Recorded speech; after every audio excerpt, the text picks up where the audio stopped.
अस्सलाम वालेकुम मेरी प्यारी यूट्यूब फैमिली। उम्मीद करती हूँ आप सब खैरियत से होंगे, खुशो खुरम होंगे और अपने अच्छे अच्छे से कामों में बिजी होंगे। अल्हम्दुलिल्लाह में आप सबको वेलकम कहती हूँ। घर तभी अच्छा लगता है जब घर की हर चीज़ ऑर्गेनाइज्ड पड़ी हो, और ऑर्गेनाइज तभी रखी जा सकती है जब हमने अपने घर की हर चीज़ को उसकी एक जगह दे रखी हो। और जो भी चीज़ हम इस्तेमाल कर रहे हैं उसे इस्तेमाल के बाद वापस उसी जगह पर रख दिया जाए तो घर ना सिर्फ देखने को अच्छा लगेगा बल्कि दिली और दिमागी तौर पर भी बहुत सुकून मिलता है। जी, आज मैं अपने ब्लॉग में जो हैक्स आपके साथ शेयर करने जा रही हूँ बहुत ही ज़्यादा यूज़फुल हैं। तो सर्दियाँ हैं, सर्दियों में हमारे लिप्स बहुत ज़्यादा ड्राई हो जाते हैं और पूरा पूरा दिन लिपस्टिक नहीं लगाई जा सकती, तो हमने बनानी है बाम। बाम बनेगी जी हमारे पास घर में पड़ी हुई पेट्रोलियम जेल से। इसके लिए हम लेंगे थोड़ी सी पेट्रोलियम जेल और साथ में हमें चाहिए होगी एक और चीज़। ये पेट्रोलियम जेल जो है ये मैंने कुछ ज़्यादा ही ले ली है, हम इससे कम भी ले सकते हैं। और उसके बाद हमें चाहिए होगी जी लिपस्टिक किसी भी कलर की, क्योंकि लिपस्टिक जो है वो हम जिस कलर की भी इसमें शामिल करेंगे बाम हमारा उसी कलर का बनेगा। पेट्रोलियम जेल और लिपस्टिक को बहुत अच्छे से मिक्स कर लेंगे और देखिए जी हमारा बाम तैयार हो गया है। हम किसी भी कलर यानी हमारे पास जो भी लिपस्टिक का कलर है वो इस पेट्रोलियम जेल में मिक्स कर सकते हैं, किसी भी कलर का बाम तैयार कर सकते हैं। जो ये बाम जो है हमारे लिप्स को नरम मुलायम रखेगा और साथ में बहुत अच्छी सी शाइन भी देगा। और सबसे जो अच्छी बात ये है कि मार्केट से लाए गए महंगे महंगे बाम से बेहतर है कि हम घर में ही पड़ी हुई पेट्रोलियम जेल और लिपस्टिक जो कि हमारे हर वक्त ड्रेसिंग टेबल पर मौजूद होती हैं, इनसे एक बेहतरीन बाम हम घर में ही तैयार कर सकते हैं।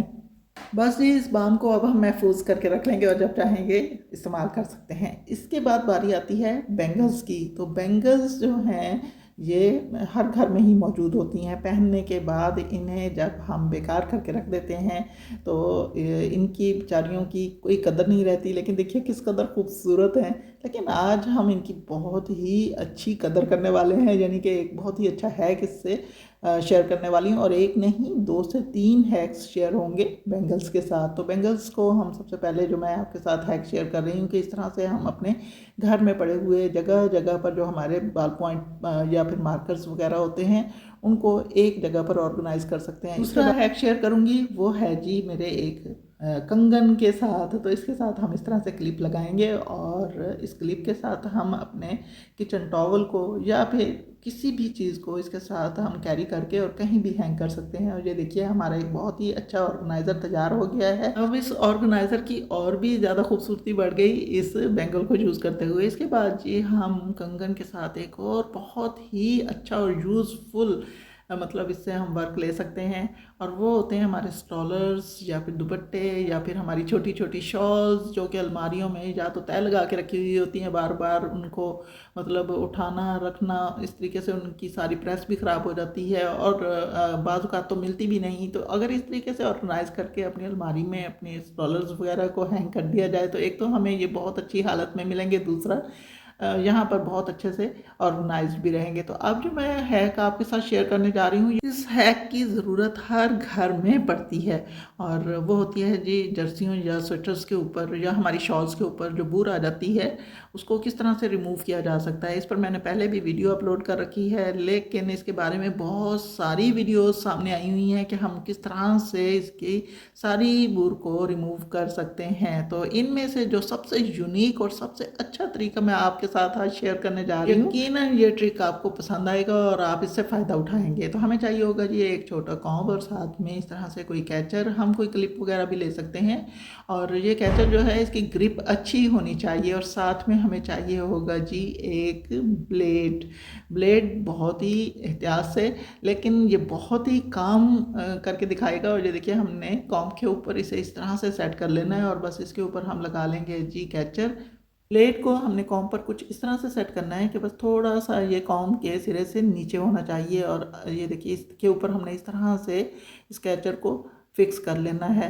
अगर हम हैंडल के साथ इसे यूज़ करेंगे तो मतलब हमारा कैचर अगर ग्रिप अच्छी है तो ठीक है, हम हैंडल के साथ इसे इस्तेमाल कर सकते हैं। अगर कैचर ज़रा सा भी हिलने का खदशा हो तो हम इसे डायरेक्ट कैचर के ऊपर से भी ग्रिप दे सकते हैं। तो बस हमने क्या करना है, हमारे पास जो भी चीज़ ऐसी है जिसके ऊपर बूर आई हुई है, यानी हमारे ड्रेसेस हों या फिर हमारी जर्सियाँ, स्वेटर, शॉल्स वगैरह हों, इवन के सॉक्स भी हों, ग्लव्स हों, कोई चीज़ भी हो, बस उसके ऊपर हम इस तरह से आराम आराम से इस मतलब कॉम को घुमाते चले जाएंगे। ये देखिए सीधे सीधे हमने डायरेक्शन सीधी रखनी है, बिल्कुल सीधी सीधी रखनी है। अगर हम नीचे की तरफ ऊपर जा रहे हैं तो सीधी डायरेक्शन होगी, अगर ऊपर से नीचे की तरफ ला रहे हैं तो तब भी डायरेक्शन सीधी ही रखेंगे।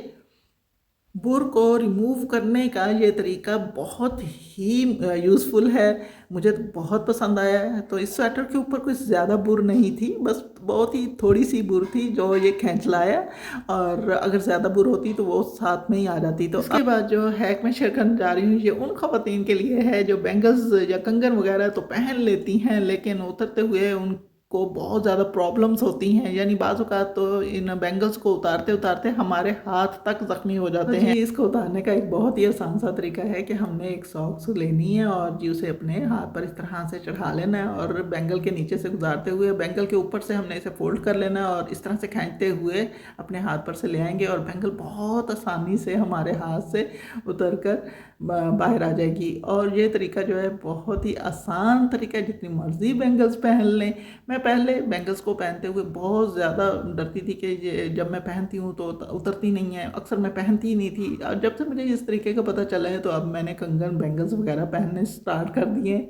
अब आ जाते हैं जी अपने किचन के कामों की तरफ। हमारे किचन में जो तवे होते हैं इनको बहुत ज़्यादा यूज़ करने के बाद बाज़ औक़ात ऐसा होता है कि इनके ऊपर जब रोटी डाली जाए तो रोटी इसके ऊपर चिपक जाती है, बग़ैर घी ऑयल लगाए रोटी पकती ही नहीं। तो इसको बहुत ही ज़्यादा सॉफ्ट बनाने यानी बहुत स्मूथ बनाने के लिए हमने क्या करना है कि एक पोटैटो, एक आलू को हमने काट के और इस तरह से तवे के ऊपर रब करना स्टार्ट करना है।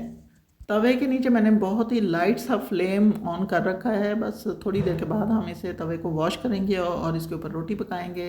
आप देखिएगा कि रोटी जो है बिल्कुल भी तवे पर नहीं चिपकेगी। देखिए मैं इसे दोबारा से 2 बार मैं इसे ये काम कर रही हूँ क्योंकि मेरा तवा जो है बहुत ज़्यादा खुश्क खुश्क दिमाग का हो गया था और इस पर रोटी जो है बिल्कुल नहीं सही बनती थी। जब भी मैं इसके ऊपर रोटी डालती थी फ़ौरन ही मतलब या तो उसके ऊपर जले हुए निशान आ जाते थे या फिर चिपक जाती थी। बस पोटैटो को रब करने के बाद जब आप रोटी पकाएंगे तो रोटी बिल्कुल भी तवे पर नहीं चिपकेगी और फूली फूली रोटी पकेगी। तवे को स्मूथ बनाने का ये बहुत ही आसान तरीका है। बाज़ औक़ात हमने बिल्कुल सिंपल रोटी पकानी होती है जिस पर घी या ऑयल की बिल्कुल भी ज़रूरत नहीं होती। तो अगर तवा इस तरह करने लगे कि हमें घी लगाए बगैर रोटी ना पकाने दे तो हमने बस यही वाला तरीका अपनाना है। बाकी मैंने तवे को अच्छी तरह से क्लीन करने का परफेक्ट तरीका अपने चैनल पर पहले से शेयर कर रखा है। अगर आपको वो वीडियो देखनी हो तो मैं उसका लिंक डिस्क्रिप्शन बॉक्स में लगा दूंगी। तो ये था मेरा आज का बहुत ही यूज़फुल व्लॉग। अगर आपको मेरी ये वीडियो अच्छी लगी है तो प्लीज़ मेरे चैनल को सब्सक्राइब कीजिए, लाइक्स दीजिए, कमेंट्स कीजिए और शेयर ज़रूर कीजिए। दुआओं में याद रखिएगा। अल्लाह हाफिज़।